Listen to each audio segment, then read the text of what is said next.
Ya, terima kasih pemirsa. Tentunya kembali lagi bersama saya Mia Jofri dan juga ada Pak Arif R. Pabintingi yang masih setia bersama kami di sini. Nah, tadi sempat disinggung bahwa ada beberapa usaha yang kemudian Pak Arif jalankan. Kalau boleh tahu usaha apa saja, Pak? Makasih Mbak. Jadi kalau saya cerita tentang bisnis dan usaha yang saya jalani, awalnya itu baru satu perusahaan ya, yang namanya itu Sejahtera Berkat Antaran atau saya singkat SBA. Dulu itu kalau awal-awal itu SBA itu kan masih sinonim dengan pas presiden kita nih, Pak Susilo Bambang Yudhoyono.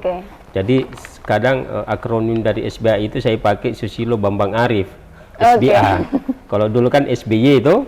Nah, SBA itu Susilo Bambang Arif, tapi itu dalam hal candaan dengan teman-teman. Setelah berjalan, akhirnya ada satu perusahaan muncul, PT Raihan Perdana Padi yang bisa menjadi leader dari grup dari induknya untuk semua sektor bisnis saya yang hari ini. Jadi sudah ada PT Raihan Perdana Padi yang bidangnya itu di freight forwarding, terus ada CV Jinara yang kontraktor yang dari sisi misalnya membangun kantor atau renovasi. Nah, terus sekarang ini ada Raja Pindah yang perusahaan moving.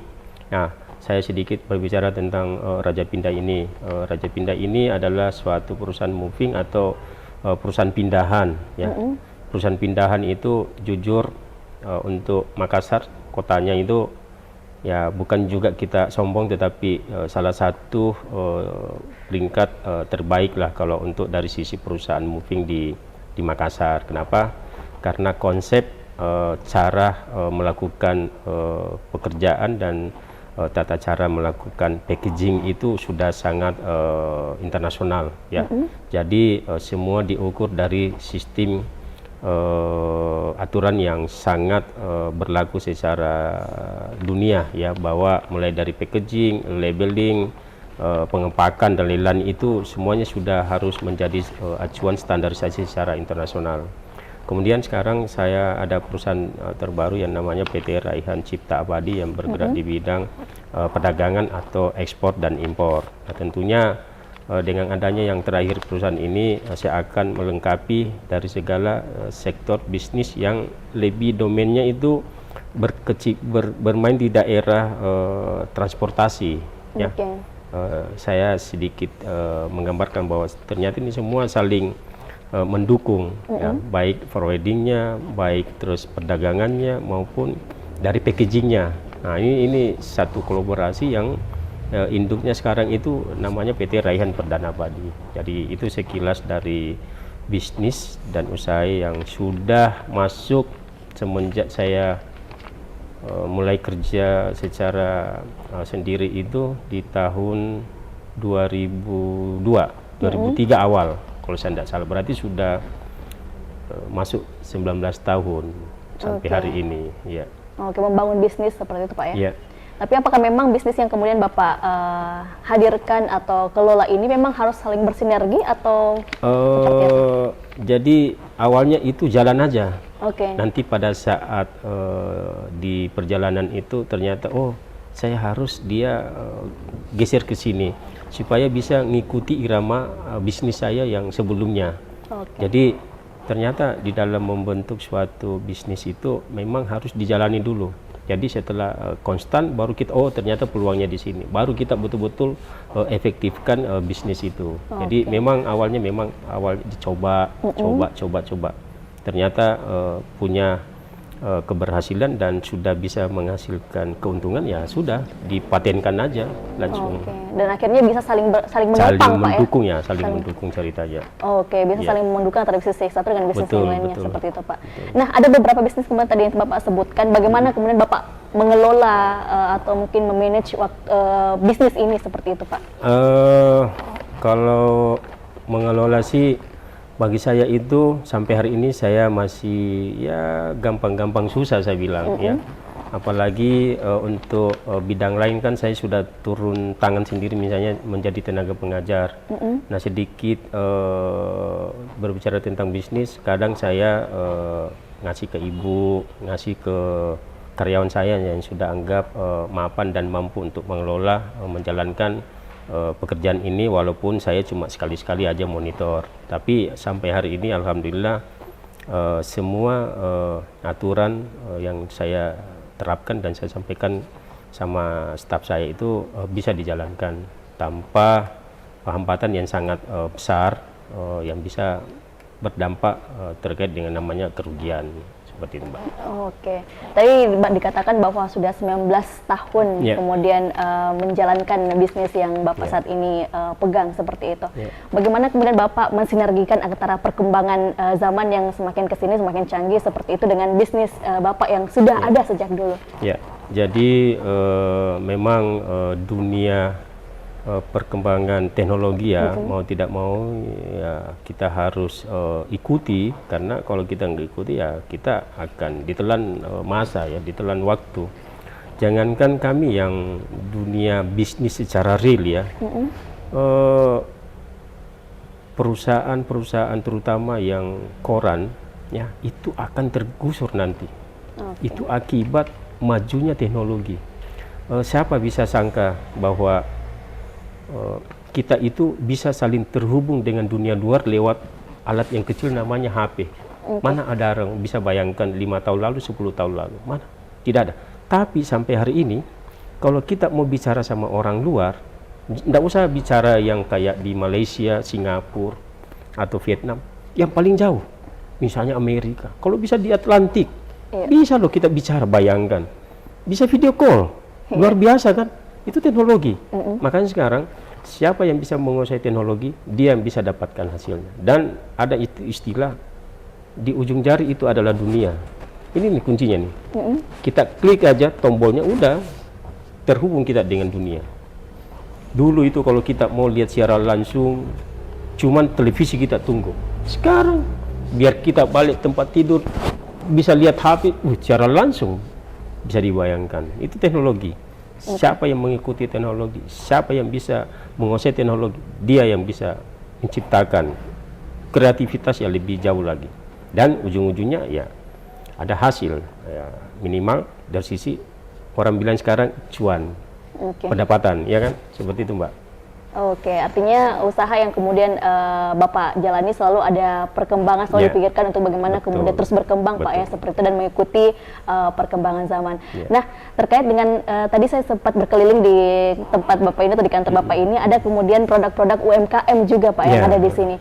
Apakah Bapak memang bersinergi dengan pelaku UMKM atau bagaimana kemudian dukungan dari Bapak dan juga usaha Bapak terkait dengan UMKM sendiri? Ya, jadi di asosiasi yang saya pimpin, Gabungan Perusahaan Ekspor Indonesia Dewan Pengurus Daerah Provinsi Selatan, anggota saya itu sekarang sebelum masa pandemi itu masih berkisar sekitar 200 perusahaan. Sekarang ini setelah masih berlangsungnya pandemi itu berkurang, bisa sisa yang 120-an perusahaan. Ya mungkin juga karena dampak Omikron atau Corona ini memang sangat larinya ke perusahaan UMKM. Kenapa? Kalau kita melihat UMKM itu kan perusahaan-perusahaan yang berskala ya modal-modal 100 juta sampai 500 juta. Dengan omset mungkin ya paling 50 juta sampai 70 juta. Tentunya dengan omset yang sedemikian kecil seperti itu memang butuh bantuan terutama dari pemerintah untuk bisa lebih menghidupkan para pelaku usaha ini agar bisnisnya itu nggak langsung terdampak atau bahkan tutup akibat adanya pandemi corona ini. Peran pemerintah sampai hari ini sangat luar biasa. Saya sering bersinergi sama terutama Dinas Perdagangan, Bea Cukai, bahkan karantina. Setiap saat itu kami sering memberikan support sama para pelaku usaha bahwa di dalam berbisnis itu memang ada risiko yang kita harus terima, tetapi di balik risiko itu ada keuntungan yang kita harus peroleh. Nah ini yang kita sering berikan support sama para pelaku usaha. Ada beberapa sampel yang situ, Mbak, ada hampir 20 ya produk UMKM, dan sangat luar biasa bahwa ini bisa diproduksi di Kota Makassar bahkan di Sulawesi Selatan. Nah ini kan semua peluang. Hanya saja setiap produk UMKM ini kan yang saya bilang tadi, dia harus ada kayak kreativitas dari sisi packagingnya. Jadi orang lihat itu langsung, oh ini bagus nih. Ternyata kan belum tentu isinya di dalam bagaimana. Tapi karena kemasannya itu sudah menarik untuk orang beli, ya pasti orang pikirnya, oh udahnya ini pasti bagus nih. Nah makanya setiap desain komoditi itu, misalnya packingnya itu memang harus kelihatan bisa menarik orang untuk minimal langsung beli. Ya, produk UKM di Makassar terutama paling itu skalanya untuk sekali ngirim enggak terlalu besar, paling 100 kilo, 200 kilo. Ya mungkin intensitas kemampuan untuk memproduksi usahanya itu masih terbatas. Ya namanya juga UMKM, karena dari sisi teknologi, sarana, bahkan pendanaan mungkin masih kurang. Makanya yang seperti ini sering kita adakan pelatihan buat para pelaku usaha bahwa UKM itu bisa insya Allah real menjadi eksportir, kelasnya naik. Jadi kelas UMKM langsung naik kelas eksportir. Nah ini yang sering kita berikan pencerahan sama para pelaku usaha bahwa ayo semangat terus supaya ada kelasnya naik dari UMKM jadi eksportir yang real. Kenapa? Karena kalau sudah eksportir berarti kan sudah besar. Nah itu seperti itu Mbak. Oke, dan pembinaan ini mengatasnamakan GPI atau dari usaha Bapak juga? Itu bersinergi seperti itu Pak ya? Saya bersinergikan. Jadi karena saya dari sisi transportasi, saya juga dari sisi trading yang tadi perusahaan saya yang PT Raihan Cipta Abadi. Jadi biasanya kalau ada produk UKM, kalau cocok saya beli barangnya. Kalau cocok, kalau enggak ya sudah saya carikan pembeli. Entah itu masih dalam skala nasional, kalau memang bisa saya dapatkan pembeli di luar ya saya untuk saya jual di luar, untuk diekspor seperti itu. Oke, jadi artinya jika ada UMKM di luar sana, pelaku UMKM yang mungkin menyaksikan tayangan ini Pak, mungkin bisa langsung datang berbincang dengan Bapak ya seperti itu, meminta masukan dan sebagainya. Ya, saya siap ya, bisa datang ke kantor sekretariat Gabungan Perusahaan Ekspor Indonesia Jalan Serigala nomor 70, atau bisa ke nomor saya 081 24 28 37 39. Nah, itu bisa japri saya atau WA saya, atau terserah mau Instagram dan Facebook ada semua. Jadi paling terutama simpan nomor saya, kontak nomor saya 081 24 28 3739. Insya Allah segala keinginan permintaan terkait dengan apakah mau melakukan kegiatan ekspor atau tanya-tanya bagaimana melakukan ekspor, saya siap untuk bisa memberikan jawaban untuk bagaimana kesiapan Anda untuk mau menjadi pelaku usaha ekspor. Ada mungkin motivasi untuk para pelaku usaha pemula Pak seperti itu dari Bapak? Ya namanya motivasi itu kadang setiap saya sampaikan sama para pelaku usaha bahwa coba. Tidak ada pun saya pernah sampaikan berhenti. Coba, ini 4 kali cobanya lah. Coba. Karena biasanya 3 kali kalau sudah gagal langsung berhenti. Nah, makanya coba terus. Jangan sampai ada kata gagal. Biasa itu dalam bisnis, ya. Yang namanya peluang itu tetap ada. Nah, dari kita ini sisa mencari peluang itu di mana sih? Nah, peluang untuk mendapatkan itu kita harus berusaha, jangan diam. Harus dicoba terus. Biasa itu yang namanya kegagalan. Tetapi coba jadikan kegagalan itu sebagai cambuk untuk bisa membangun bahwa apa yang kemarin saya terima sebagai kegagalan itu bisa saya tebus dengan namanya keberhasilan, seperti itu.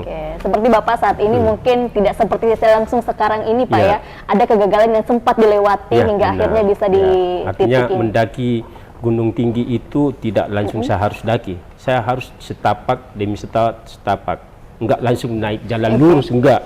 Pasti saya berhenti, ya berhenti dalam artian tahan napas, tarik napas, habis itu naik lagi, begitu naik lagi, akhirnya kan bisa sampai ke puncaknya. Jadi kalau kita mau berhasil ya harus dicoba. Nah, pemirsa, tentunya itulah tadi perbincangan saya bersama dengan Pak Arif R. Pabintingi selaku Ketua Gabungan Perusahaan Ekspor Indonesia GPEI DPD Sulselbar, dan juga beliau ini adalah seorang pengusaha dan juga dosen tentunya. Nah, semoga tayangan ini menginspirasi, mengedukasi dan juga memotivasi para pemirsa dan juga kaula muda.